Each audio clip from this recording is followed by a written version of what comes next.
Hello everyone. चलिए अब हम इस चैप्टर को आगे बढ़ाते हैं और हम समझते हैं कि आखिर वाटर में कौन कौन से गैसेस डिसॉल्व होते हैं सो दैट एक्वेटिक एनिमल जो होते हैं, एक्वेटिक एनिमल कहने का मतलब है कि जो मछलियां होती हैं या पानी में रहने वाले बहुत सारे जीव जंतु जो अंदर रहते हैं, है ना, वो कैसे सरवाइव करते हैं। अगर कोई गैसेस डिसॉल्व नहीं होगा तो वो इनहेल कैसे करेंगे, वो जिंदा कैसे रहेंगे, वो चीज़ देखते हैं। तो इसी के कारण हमें ये देखना पड़ेगा यहाँ पे कि आखिर हम ये समझते हैं कि कितने तरह के गैसेस, कौन कौन से गैसेस डिसॉल्व होते हैं। मान लीजिए वहाँ पे ऑक्सीजन गैसेस होंगी वाटर में, हो सकता है नाइट्रोजन गैसेस डिसॉल्व होंगी, हो सकता नहीं, मतलब ये सब डिसॉल्व रहते हैं, ठीक है। तो ऑक्सीजन, नाइट्रोजन, कार्बन डाइऑक्साइड, ये सब गैसेस जो होते हैं उसमें डिसॉल्व होते हैं सो दैट एक्वेटिक एनिमल उसे इनहेल कर सके और जिंदा रह सके, ठीक है। जिसको जिस भी तरीके से ज़रूरत है वो अपने अकॉर्डिंग इसको यूज़ करते हैं इन गैसेस को। तो ये सब गैसेस जो होते हैं वाटर में डिसॉल्व होते हैं, ठीक है। मतलब सिंपली इतना समझा जाए कि एक्वेटिक एनिमल को जिंदा रहने के लिए, जैसे हम लोगों को जिंदा रहने के लिए ऑक्सीजन की जरूरत पड़ती है, उसी तरीके से एक्वेटिक एनिमल्स को भी जिंदा रहने के लिए गैसेस की जरूरत पड़ती है, ठीक है। तो उसी तरीके से इसीलिए वाटर में ये सब गैसेस डिसॉल्व होते हैं वहाँ पे और उनसे उसको हेल्प मिलता है। नेक्स्ट हेडिंग की हम बात कर लेते हैं, that is waste water. Waste water की हम बात कर लेते हैं कि आखिर वेस्ट वाटर क्या होता है। आप अपने घरों से, फैक्ट्री से, इंडस्ट्रीज से, ऑफिसेस से, है ना, ये सभी जगह से आप जो वेस्ट अपने घर से निकालते हो, फ्लश करते हो, वो सब कुछ एक आप देखेंगे कि पूरा आप रोड में जब चल रहे होंगे तो बीच बीच में ऐसा कुछ बना हुआ रहता है। उस रोड में आप चल रहे हैं तो ऐसा बना रहता है। कहीं पे भी बीच में आप चलेंगे तो जैसे ये आप रोड में व्हीकल चला रहे हैं, आप गाड़ी चला रहे हैं यहाँ पे, है ना, ये गाड़ी चला रहे हो आप, ठीक है। अब यहाँ पे रास्ते में ये पूरा उठा हुआ नहीं रहता है, मतलब प्लेन में ही इस तरीके से गटर टाइप से रहता है और नीचे पूरा फ्लो कर रहा होता है पूरे सिटी का क्या, सीवेज। पूरे सिटी का सीवेज यहाँ पे फ्लो कर रहा होता है और ये आप ऊपर रोड में चल रहे होते हैं मस्ती से। आप बीच बीच में उसके ढक्कन लगे हुए देखते होंगे, ठीक है, यहाँ पे बीच में ढक्कन लगे हुए यहाँ पे देखते होंगे। तो ये वेस्ट वाटर यहाँ से फ्लो करता रहता है। जो घर में आप फ्लश करते हो, किचन वेस्ट होता है, इंडस्ट्री का वेस्ट होता है, किसी ऑफिस का वेस्ट होता है, ये सब कुछ इसी के अंदर में फ्लो करता रहता है और ये चलता रहता है स्ट्रीमलाइन में ऐसा करके, ओके। तो यहाँ पे आप देख पाते हैं। तो वही हमें जानना है कि आखिर ये वेस्ट वाटर कैसे जनरेट करते हो। मान लीजिए घर में आप काम कर रहे हैं, ठीक है, आपने सब्जी बनाया तो उसको कट करते हो, फिर उसको ऊपर वाले लेयर को छिलते हो, तो जो पार्ट रहता है वो कहाँ जाता है, वही तो है वेस्ट। अब उसमें क्या करते हो, बहुत सारे बर्तन धोते हो, तो बर्तन धोने के बाद जो वाटर वहाँ से निकलता है आपके किचन से, वो वेस्ट वाटर है।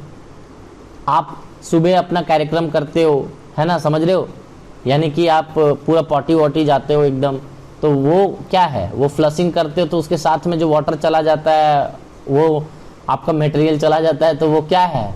तो उसी तरीके से हम कह सकते हैं कि वो जो वेस्ट वाटर उसके साथ में जाता है उसका ट्रीटमेंट होगा आगे चल करके, उसको साफ करेंगे फिर से हम, ठीक है।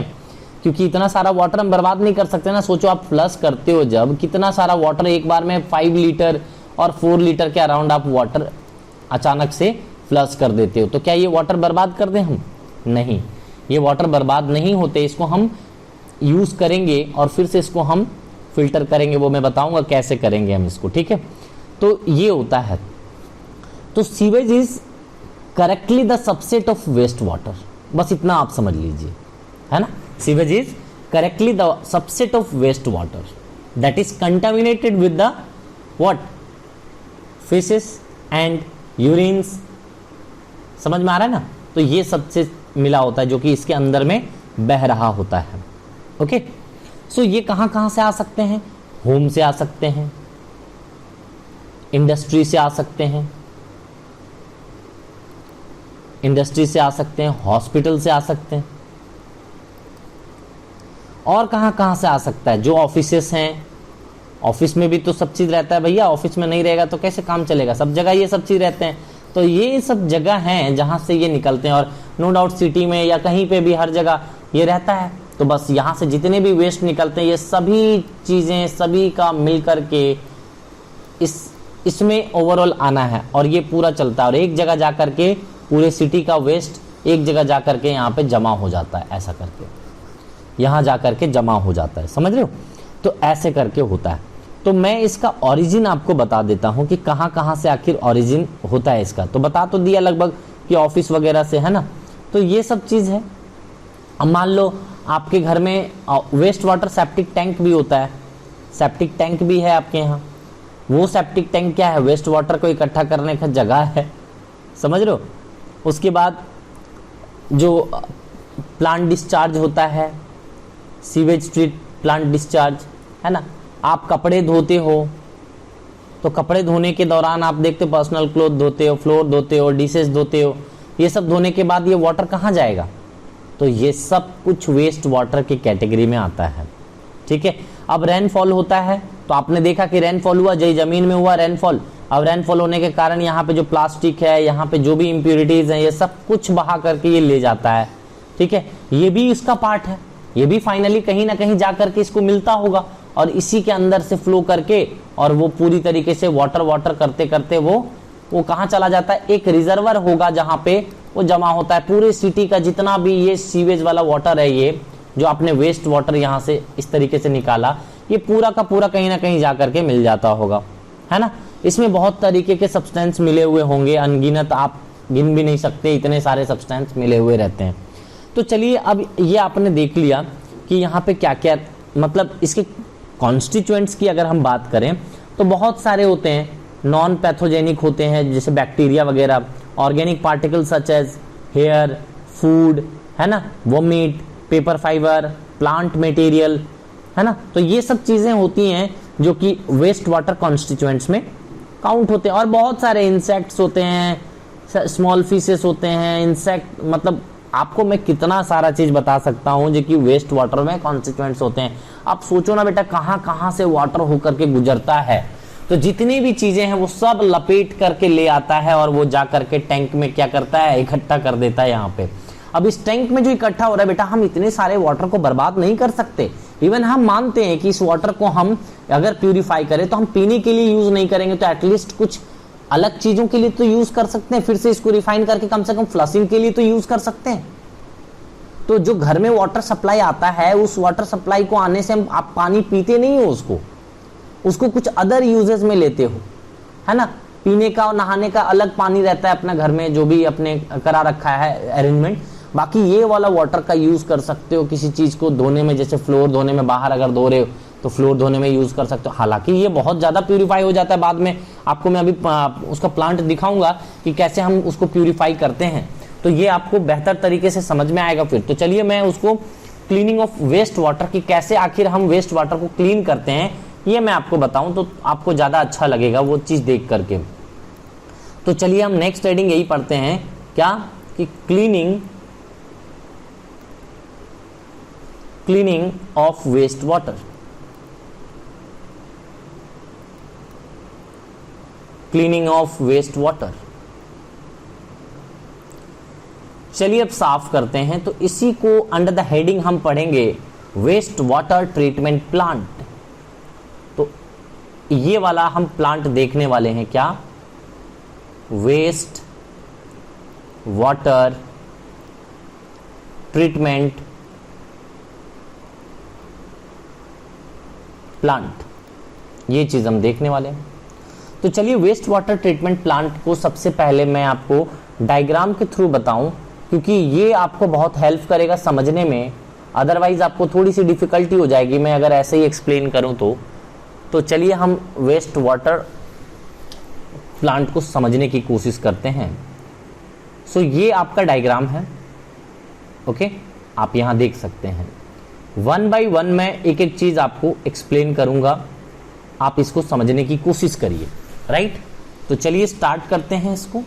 सो सबसे पहले आप देखिए कि जितना भी जो हमने कहा था कि एक हर जगह से, आपके होम से, है ना, आपके होम से ऑफिस से या कहीं से भी जो भी सीवेज आता है वो इस रिजर्वर में जमा हो जाता है, पूरी तरीके से भर जाता है इस रिजर्वर में।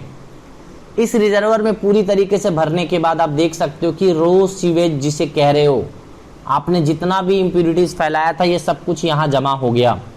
जमा होने के बाद इस स्क्रीन से जब पास होता है तो जितने भी तरह के प्लास्टिक या बड़े मटेरियल जो भी है, स्टिक है ना, स्टिक वगैरह, ये सब कुछ इस वाले है ना rags, stick, cans, plastic packets, ये सब कुछ यहाँ पे रिमूव कर दिए जाते हैं इस वाले स्क्रीन पे।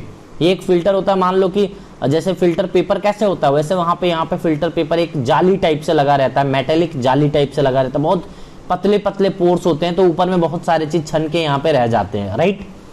अब यहाँ पे कुछ पार्टिकल्स पार हो जाते हैं, सैंड के जैसा पार्टिकल्स यहाँ पे पार हो जाता है, ठीक है, इस जगह से यहाँ पे नीचे आ जाता है सैंड के पार्टिकल्स टाइप से, मान लीजिए थोड़े बड़े भी होते होंगे।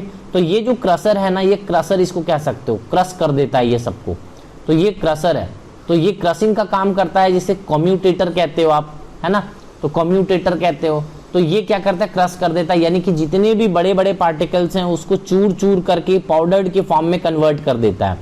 तो यहाँ पे ग्रिट चैम्बर में क्या होता है कि थोड़ी देर के लिए ये पानी स्टे करता है, तो ग्रिट चैम्बर में वो थोड़ा सा सेटल डाउन होकर के ग्रिट डिस्पोजल, यहाँ पे इधर से ग्रिट निकल जाते हैं, यानी कि जितने भी सैंड पार्टिकल्स हैं वो निकल जाते हैं। अब कुछ कुछ अगर सैंड पार्टिकल यहाँ पे बच गया तो वो आगे की ओर फ्लो करेगा, और जो भी बचे हुए यहाँ पे थोड़ा सा सैंड वगैरह या जो फाइनली सैंड पार्टिकल्स हैं जो कि अभी भी वाटर में डिजॉल्व है, वो वाले यहाँ पे थोड़ी देर हम छोड़ देते हैं कुछ घंटों के लिए, तो ये जा करके यहाँ पे सेटल डाउन हो जाता है। ये जो कंप्लीट प्रोसेस की बात करेंगे ना बेटा, ये पूरा का पूरा complete process around 20 to 30 hours या 20 to 25 आवर्स लग जाते हैं पूरा कंप्लीट प्रोसेस होने में। और ये बहुत कम वाटर नहीं रहते हैं, यहाँ पे हजारों हजार लीटर वाटर यहाँ पे एक साथ में काम किए जाते हैं, क्योंकि टैंक बहुत बड़ा होता है, सब चीज बहुत बड़ा होता है यहाँ पे, है ना, इसकी कैपेसिटी बहुत ज्यादा होती है। तो यहाँ पे 20 से 25 घंटे लग जाते हैं। तो यहाँ पे क्या होता है बेटा कि ये फाइनली पार्टिकल्स जो होते हैं वो रो प्राइमरी स्लज के फॉर्म में यहाँ पे निकल जाते हैं। देख लो बेटा, ये डिस्पोजल है, बाहर निकल रहे हैं कौन, स्लज ट्रीटमेंट एंड डिस्पोजल। तो ये सब कुछ यहाँ से जो भी है वो बाहर की ओर निकल रहा है, इधर से बाहर की ओर निकल रहा है, यहाँ पे देख सकते हैं आप, इधर से आया यूं बाहर निकल गया। ये वाला हम बाद में बात करेंगे कि इधर से जो आ रहा है वो भी यहाँ से बाहर निकल जा रहा है, ये वाला हम थोड़ा सा आगे बात करेंगे। अब यहाँ से वाटर थोड़ा सा बहुत हद तक ये वाटर जो है प्यूरिफाई हो चुका है। जितने भी आप पार्टिकल्स की बात करें ना, बड़े बड़े पार्टिकल्स की बात करें ना, वो सारे के सारे पार्टिकल्स अब तक यहाँ पे प्राइमरी क्लैरिफायर में खत्म हो चुका है। अब हम सेकेंडरी क्लैरिफायर में हम मूव करने की और हैं, यानी कि प्राइमरी क्लैरिफायर में जितने भी पार्टिकल्स उसमें जो देखने वाले थे, जो दिख रहा था ऊपर से, वो सब कुछ सैंड से लेकर के एवरीथिंग यहाँ पे सब चीज निकल चुका है। आगे बढ़ते हैं। तो यहाँ पे ये जो पार्ट है, यहाँ पे कंप्रेसर लगाया है हमने कि एयर कंप्रेसर का काम क्या है कि यहाँ पे एयर का कंप्रेस करेगा तेजी से और यहाँ पे बबलिंग क्रिएट करेगा। तो वाटर में जब बबलिंग क्रिएट होगा ना, तो जो भी वहां पे, इसको कहते हैं एरिएशन टैंक, ठीक है। ये जो बबलिंग होता है, इस बबलिंग होने के कारण क्या होता है कि जो बैक्टीरिया है वहां पे, जो भी बायोलॉजिकल जो वहां पे कहने का मतलब है कि जो भी माइक्रोबायल, कहने का मतलब है कि वहां पे जो भी बायोलॉजिकल मैटर हैं उनको ये क्या करता है, ऑलमोस्ट मारने का काम करता है, ऑलमोस्ट इसको मारने का काम करता है कंप्रेसर। ये कंप्रेसर जो भी बायोलॉजिकल बैक्टीरिया वगैरह या कुछ भी रहता है उसको मार देने का, जो भी मैटर बायोलॉजिकल रहता है उसको खत्म करने का काम करता है ये कंप्रेसर। जब एयर यहाँ से फ्लो करता है, गर्म हवा एक तरीके से यहाँ से फ्लो होता है, ठीक है।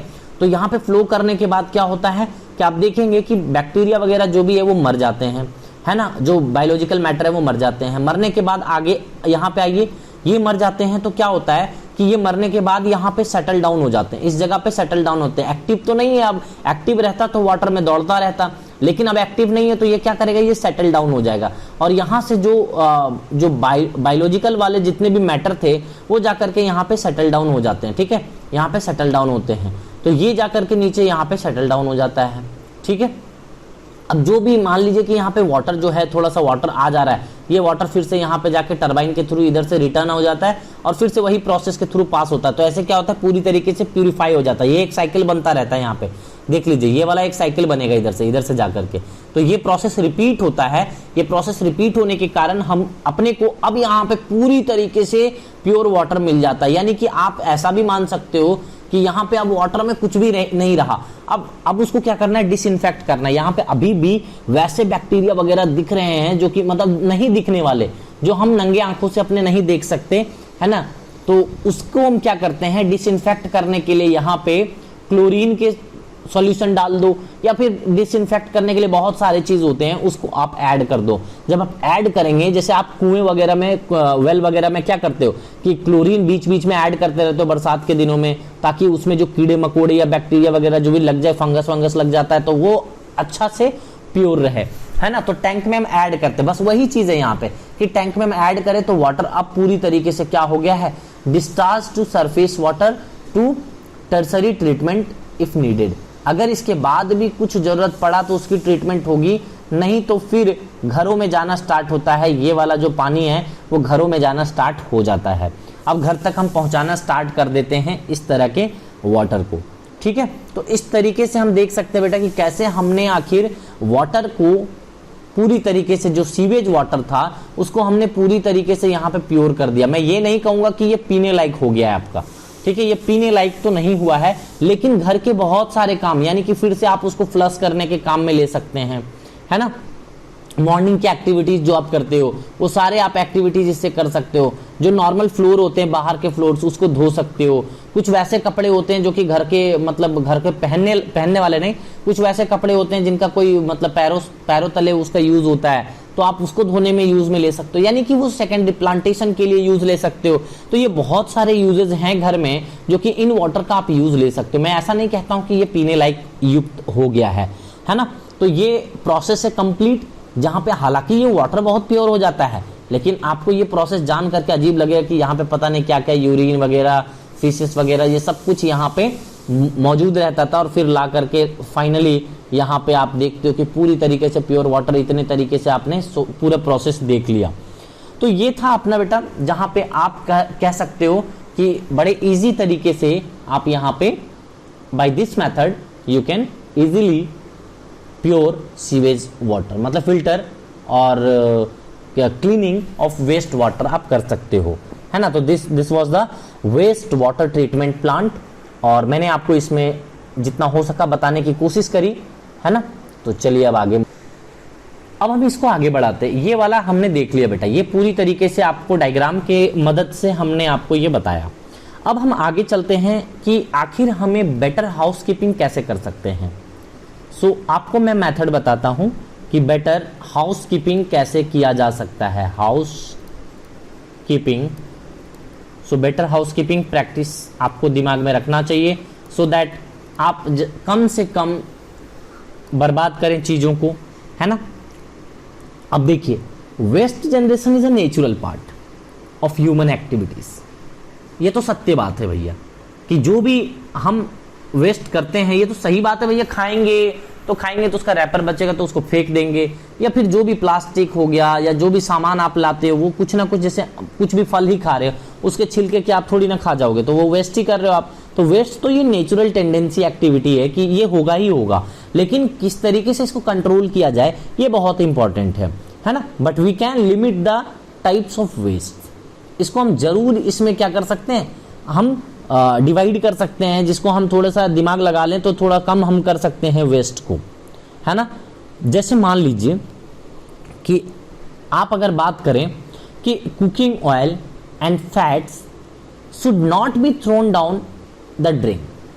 जो आपने ये वाला जैसे बना रखा है, ऐसा आपने किचन में एक बनवा रखा है जो पाइप से यहाँ पे जाता है, ठीक है, यहाँ पे आप बर्तन धोते हो, तो आप ऐसा ना करें कि यहाँ पे कुछ, जैसे चावल आपने खाया, बर्तन में ढेर सारे चावल हैं। अब अक्सर मैंने देखा है कि चावल क्या होता है कि इसमें जाकर के घुस जाते हैं छोटे छोटे चावल, और आपके पाइप के थ्रू ये पाइप को, जो बड़े पाइप को हैं, वो चॉक कर देता है जाकर के आगे, और आगे ये काम अटक जाता है फिर। तो ये आप ऐसा ना करें। पूरे जितने भी तरह के सॉलिड वेस्ट हैं उसको पहले एक डस्टबिन में आप रखें, घर में एक डस्टबिन रखें अच्छा वाला, और उस डस्टबिन में जाकर के पहले सभी सॉलिड पार्टिकल्स को, यानी कि चावल या फिर आपने कुछ नॉनवेज खाए हैं तो उसके कांटा वगैरह या फिर जो हड्डी है उसको इधर रखें और फिर जाकर के इसको धोने की कोशिश करें, सो दैट सिर्फ वाटर और वाटर के साथ में जो मसाले वगैरह हैं वो धुल करके इधर आ सके। अब ऐसा ना हो बेटा कि सॉलिड पार्टिकल्स भी इधर पास हो जाएं। आपने अगर यहाँ पे जाली अगर नहीं लगाया ठीक से तो उसको जाली लगाइए, क्योंकि यहाँ पे अगर पास होगा तो पूरे बड़े बड़े पाइप को ये चॉक कर देगा ना, फिर पाइप को चॉक कर देगा तो फिर बताओ कैसे ये ट्रीटमेंट हो पाएगा, है ना। तो बेटर हाउसकीपिंग के लिए मैं बता रहा हूं कि ये इन चीजों पे आपको ध्यान देना चाहिए, ठीक है। तो आप क्या करोगे कि आप इसे बचा के रख सकते हो। ऐसा ना हो कि नैपकिन वगैरह या फिर मतलब जो भी प्लास्टिक्स वगैरह यूज करते हो वो सब कुछ यहाँ पे फेंक दो। मतलब एक डस्टबिन आप रखिए और डस्टबिन को डस्टबिन के जगह पे ही डालिए। हर जगह पे कहीं ना कहीं डिस्टेंस पे डस्टबिन रहता है तो आप वहां पे जाकर के डालिए। इकट्ठा कीजिए डस्टबिन को अपने घर में थोड़ा और उसको फाइनली एक शेड्यूल बनाइए और उस शेड्यूल के अकॉर्डिंग वहां पे आप कोशिश करिए कि इसको ये किया जा सके, उसको फिर डिस्पोज वहां पे जाके रखा जा सके। तो ऐसे करके आप इसको मैनेजमेंट कर सकते हैं। तो ये था बेटा अपना बेटर हाउसकीपिंग कैसे रख सकते हैं। तो एक और लेक्चर लूंगा और फिर फाइनली मैं पूरी तरीके से वाटर प्रीशियस रिसोर्सेस हम कंप्लीट कर लेंगे। सो दिस पार्ट यहीं पे हम इस पार्ट को कंप्लीट करते हैं। So thank you everyone.